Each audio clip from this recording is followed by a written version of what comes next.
দীর্ঘদিন বন্ধ থাকার পর টেকনাফ স্থলবন্দর চালুর নির্দেশ দিয়েছেন নৌ পরিবহন প্রতিমন্ত্রী রাজীব হাসান। সকাল 11টার দিকে টেকনাফ স্থলবন্দর পরিদর্শন শেষে কথা জানান তিনি। বলেন, স্থলবন্দর পুনরায় চালু করা হলে কাটবে অচল অবস্থা। পরে কোস্টগার্ড ব্যবসায়ীদের সঙ্গে বৈঠকে অংশ নেন প্রতিমন্ত্রী। এরপর সাংবাদিকদের জানান, টেকনাফ স্থলবন্দরের কার্যক্রম পুনরায় শুরুর কথা জানান।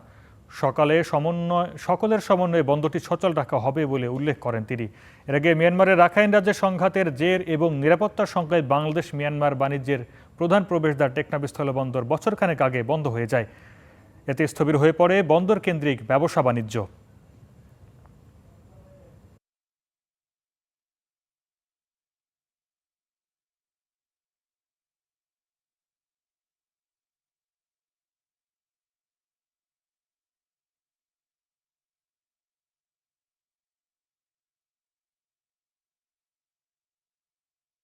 বিজিবি, কোস্টগার্ড সহ অন্যান্য যারা আছেন তাদের সাথে, পুলিশ তো আছেন, তাদের সাথে কথা হয়েছে এবং আপনার সিএনএফ যারা আছেন তাদের সাথে কথা হয়েছে, কাস্টমস, এনডিআর সকল স্টেক হোল্ডারদের সাথে কথা বলে আজকে থেকে এই কার্যক্রমটি পুনরায় চালু করা হয়েছে জনগণের দাবির প্রেক্ষিতে। সীমান্ত বাণিজ্য হবে মায়ানমার সরকারের সাথে, বাংলাদেশ সরকারের সাথে মায়ানমার সরকার, সেভাবেই আমাদের কথা হয়েছে।